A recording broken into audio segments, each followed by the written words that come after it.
नमो उवज्झायाणं नमो लोये सवसाहुणम् ऐसो पञ्चनमुक्तारो सर्वपावपणासनो मङ्गलानं च सर्वेसिं परमं हवै मङ्गलम्।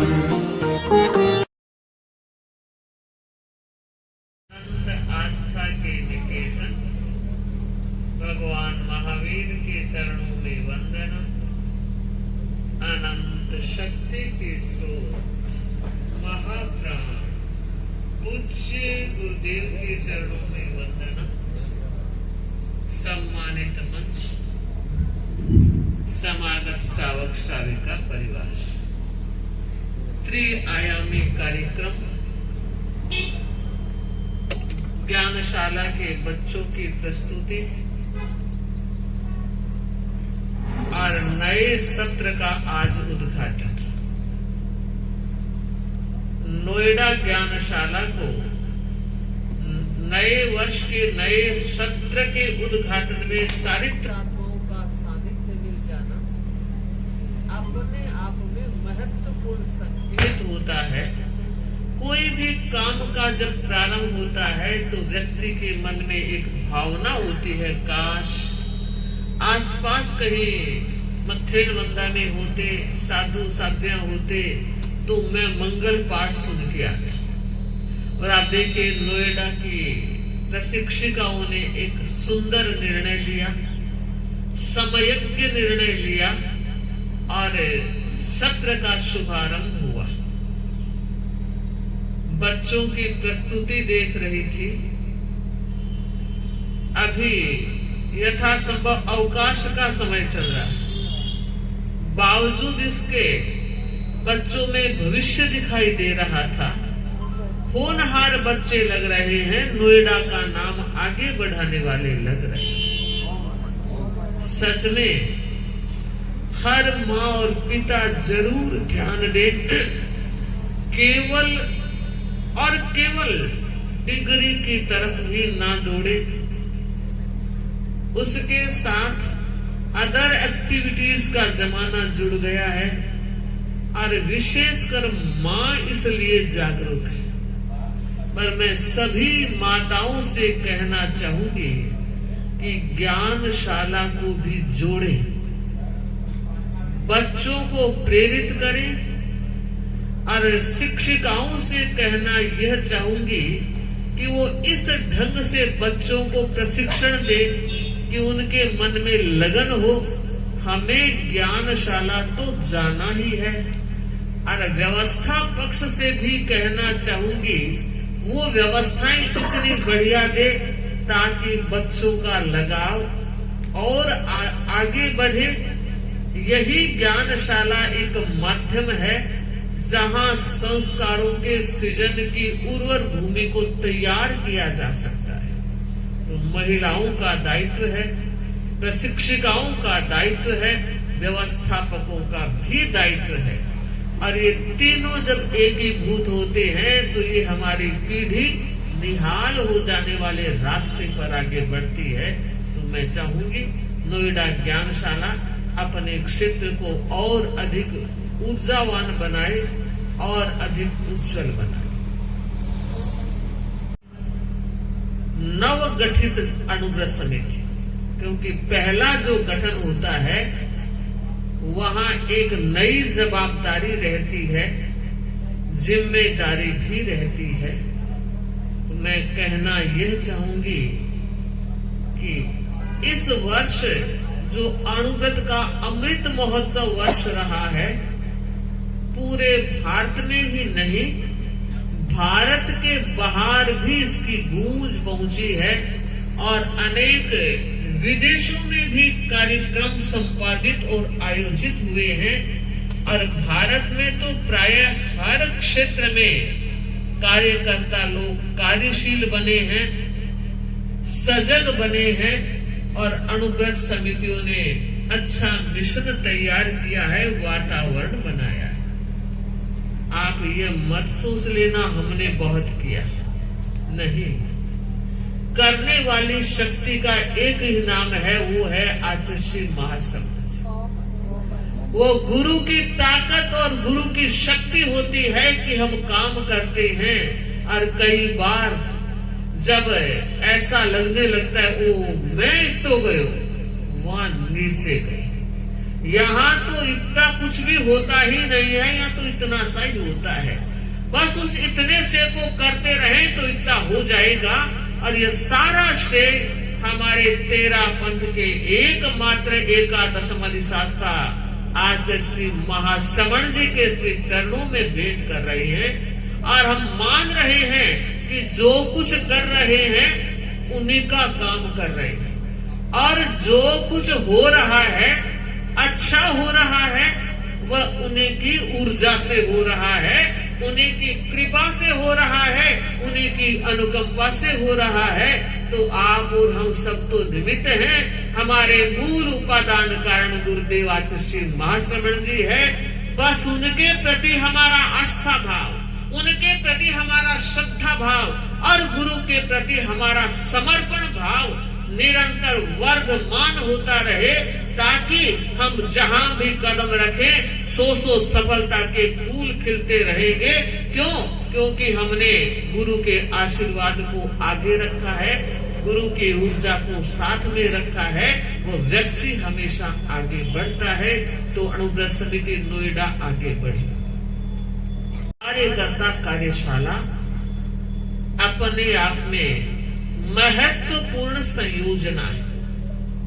कार्यकर्ता जो काम करता है उसको कार्यकर्ता कहते हैं, लेकिन यहाँ कार्यकर्ता का अभिप्राय है जो व्यक्ति किसी संगठन से जुड़कर, किसी संस्था से जुड़कर, किसी संस्थान से जुड़कर अपनी सेवाएं देता है, अपने समय का उपयोग करता है, अपनी सृजन चेतना को उस संस्थान को आगे बढ़ाने में योगदान करता है, वो कार्यकर्ता कहलाता है। मैं चाहूंगी नोएडा का हर श्रावक कार्यकर्ता बने और बनना चाहिए। क्यों? इसलिए कि हम परिवार में जीते हैं, व्यक्तिगत जीवन भी जीते हैं। व्यक्तिगत जीवन में भी स्पेस चाहिए, परिवार के साथ भी समय चाहिए, लेकिन हमारी एक महत्वपूर्ण इकाई समाज भी है। परिवार के साथ समाज का अनुबंध भी कुछ है। परिवार के दायित्वों की चद्दर बहुत लंबी है, तो समाज भी कुछ अपेक्षा रखता है, समाज भी कुछ आवश्यकता रखता है। और जब व्यक्ति के मन में सामाजिक चेतना का निर्माण होता है, वो व्यक्ति समय निकाल लेता है, समय प्रबंधन करना सीख जाता है, तो हर क्षेत्र में वो समय दे सकता है। मैं चाहूंगी हमारे श्रावक और श्राविकाएं कार्यकर्ताओं की एक कतार तैयार करने में भी सक्षम बने, क्योंकि हमारे समाज को कार्यकर्ताओं की जरूरत है। और उस जरूरत को पूरा तभी किया जा सकता है जब भीतर में वो जरूरत जगे कि समाज को मेरी जरूरत है और मुझे समाज की जरूरत है। दोनों का अविनाभावी संबंध जब साथ चलता है तो सामाजिक चेतना का चित्त की भूमि में अवतरण होता है, और वो अवतरण समाज को रूपांतरण की एक नई दिशा दे सकता है, नया रास्ता दे सकता है, नया पथ दे सकता है और नई मंजिल दे सकता है।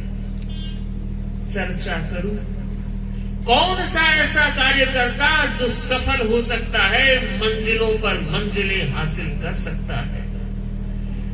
मैं कहना चाहूंगी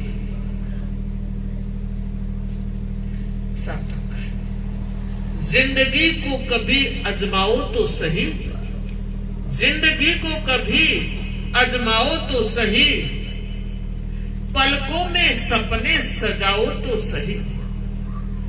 जिंदगी को कभी अजमाओ तो सही, पलकों में सपने सजाओ तो सही। माना माना ये पांव शिखर का स्पर्श कर लेगा, माना ये पांव शिखर का स्पर्श कर लेंगे, पहले अपनी सोच के पंख लगाओ तो सही, पहले अपनी सोच के पंख लगाओ तो सही। हमें सोच को समझना है और सोच को इतनी विशाल बनाना है कि सब हमें अपने लगने लग जाए। एक छोटा सा घटना प्रसंग मुंबई शहर का है। एक बालक स्कूल की छुट्टी हुई और बाहर आया। थोड़ी दूर चला, उसने देखा एक काले रंग की मर्सिडीज कार चमचमाती हुई खड़ी थी। बहुत अच्छी लगी उसे। वो उसके पास खड़ा हो गया। कभी अंदर झांकता है, कभी बाहर झांकता है, कभी कार के हाथ फेरता है, कभी आईना देखता है। यूं वो आनंद ले रहा था और बच्चे को ये नहीं पता किसकी है क्या है, वो चीज का आनंद लेना जानता है, वो वर्तमान में जीना जानता है। तभी कार का मालिक मॉल से निकलकर बाहर आया और दूर से उस बच्चे की मस्ती को देखकर सोचा, काश ये बचपन मेरा भी हमेशा स्थायी रहे। आया और पूछा, बेटे कार अच्छी लग रही है? अंकल बहुत मजा आ रहा है, बहुत अच्छी लग रही है। तो क्या तुम कार में चढ़ना चाहते हो? तुम्हें एक राउंड कटवा दूं? कि अंकल आज मेरा बर्थडे है और अगर इस कार में एक चक्कर घुमा दिया तो आपने मुझे बड़ा गिफ्ट दे दिया। और बालक को कार में बिठा दिया। कार में घूम रहा है बालक और अंकल भी मजेदार ही रहे होंगे। उस बच्चे को पूछा, बेटे क्या तुम भी बड़ा होकर ऐसी कार खरीदना चाहेगा? अंकल जरूर खरीदना चाहूंगा, मगर मुझे बताओ इस कार की कीमत क्या है, ताकि मैं आज से ही सोचने लगूं। तो सुने, उस भाई ने जवाब दिया, बेटे इस कार की कीमत क्या है मुझे पता नहीं। वो अचंभित हो गया। कार का मालिक इस बात को कह रहा है कि मुझे पता नहीं इसकी कीमत क्या है। तो पूछा, सर अंकल ये कैसे हो सकता है, आपकी कार और आपको पता नहीं? कि बेटे सच कहता हूं, पता नहीं। 1 महीने पहले मेरा बर्थडे था तो मेरे बड़े भाई ने ये कार मुझे गिफ्ट में दी। Your brother is great. बेटा कह रहा है, बालक कह रहा है, योर ब्रदर इज ग्रेट। उस भाई ने कहा, सही, मेरा बड़ा भाई बहुत महान। और उस अंकल ने देखा बच्चे के चेहरे पर अभी जो बचपन था वो गंभीर हो गए। तो कहा, रे तू क्या सोचने लगा? कार का प्लान अभी से करने लगा? कि नहीं अंकल, अब मेरा प्लान बदल गया। क्या कह रहा है? नहीं अंकल, अब मेरा प्लान बदल गया। कैसे बदला? कि अब मैं कार लेना नहीं चाहता, मैं बड़ा होकर आपके बड़े भाई की तरह बनूं और अपने छोटे भाई को ऐसे कार गिफ्ट करूं। यह है बड़ी सोच। हम अपनी सोच को कितना बड़ा कर सकते हैं, स्पेस बहुत है। जरूरत है हर एक कार्यकर्ता अगर जिंदगी के किसी भी चौराहे में सफल होना है, किसी भी पगडंडी या राजपथ पर चलकर सफल होना है, तो उसका एक मध्यम व्यक्ति की सोच बनती है। और कहा गया है, सोच को बदलो सितारे बदल जाएंगे। सोच को बदलो सितारे बदल जाएंगे, नजर को बदलो नजारे बदल जाएंगे। सोच को बदलो सितारे बदल जाएंगे, नजर को बदलो नजारे बदल जाएंगे। किश्तियों को बदलने की जरूरत नहीं है, किश्तियों को बदलने की जरूरत नहीं है। दिशा को बदलो किनारे बदल जाएंगे, दिशा को बदलो किनारे बदल जाएंगे। सच पहली सीढ़ी है। कार्यकर्ता सोच को बड़ी रखे और सोच को पॉजिटिव रखे। पॉजिटिविटी भी बहुत बड़ा फायदा देती है, क्योंकि कार्यकर्ता अब सामूहिकता के फील्ड में आया है। और जब सामूहिकता होती है तो मुंडे मुंडे मतिर भिन्ना, जितने लोग उतने विचार होते हैं। किसी को हमारा काम पसंद आता है और किसी की आंख में किरकिरी भी चुभती है। ये हमारे अपने हाथ में नहीं है। अगर किसी ने कोई नेगेटिव बात कह दी है, अगला जाने, हम उसको स्वीकार न करें, हम अपना रास्ता न बदले, हम अपना विश्वास न बदले, क्योंकि कहा है जिंदा वह है जिसकी आस जिंदा है, जिंदा वह है जिसकी आस जिंदा है, जिंदा वह है जिसकी प्यास जिंदा है। केवल सांस लेने का नाम ही जिंदगी नहीं है, केवल सांस लेने का नाम ही जिंदगी नहीं है, जिंदा वह है जिसका विश्वास जिंदा है। हमें अपने आत्मविश्वास को बरकरार रखते हुए इस मैदान में उतरकर कुछ नए कीर्तिमानों के स्वस्तिक रचेंगे। कार्यकर्ता के लिए सोच बड़ी चाहिए, पॉजिटिविटी चाहिए, और गुरु के प्रति आस्था समर्पण की डोज तो मैं पहले ही दे चुकी हूँ, क्योंकि वो पहली जरूरत है। हम श्रद्धाशील और आस्थाशील बने रहे, साथ ही साथ चरित्र संपन्न भी बने रहे।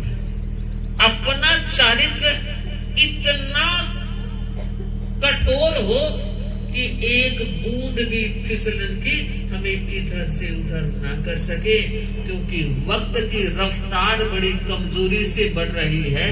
और आज के वातावरण में, क्लबों के जमाने में आदमी फिसल रहे हैं, विचार फिसल रहे हैं, व्यवहार फिसल रहे हैं और चारित्र को प्रभावित कर रहे हैं। इसलिए जरूरत है अपने आप को संभालने की। Wealth is lost, nothing is lost. Health is lost. Something is lost. But character is lost. Everything is lost. इसलिए कार्यकर्ता को इन सारी बातों का ध्यान रखना है। और एक महत्वपूर्ण बात वह यह है कि कार्यकर्ता को बहुत कुछ कहना भी पड़ेगा और उससे ज्यादा सहना भी पड़ेगा।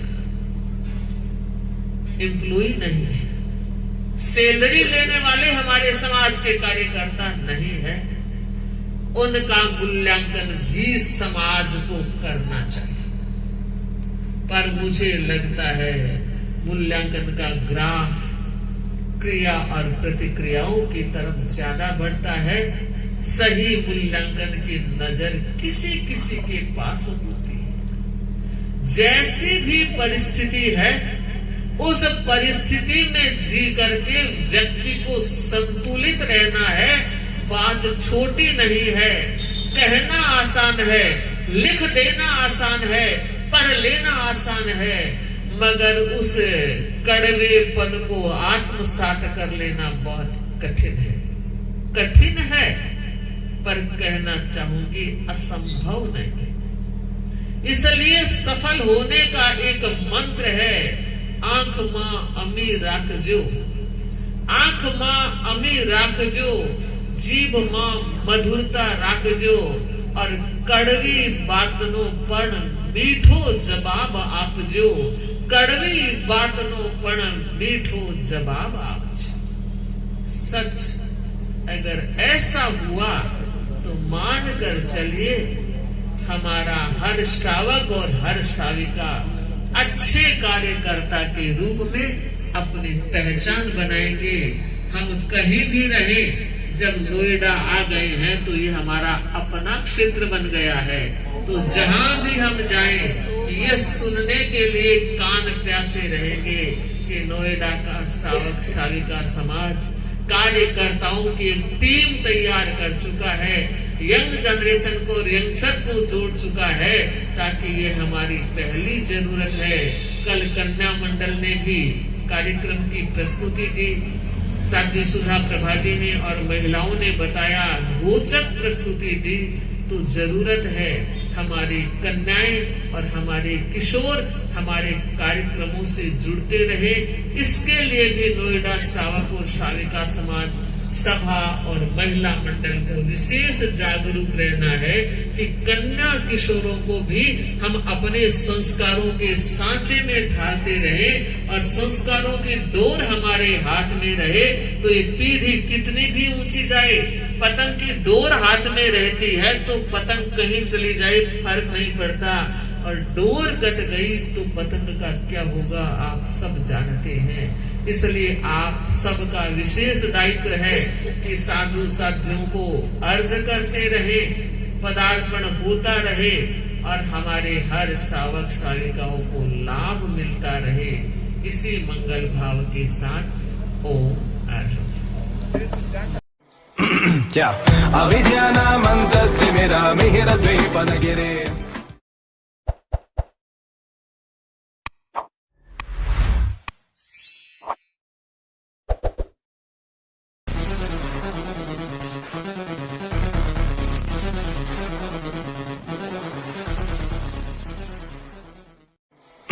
क्या अविद्यानामन्तस्तिमिरा मिहिरद्वीपनगिरे।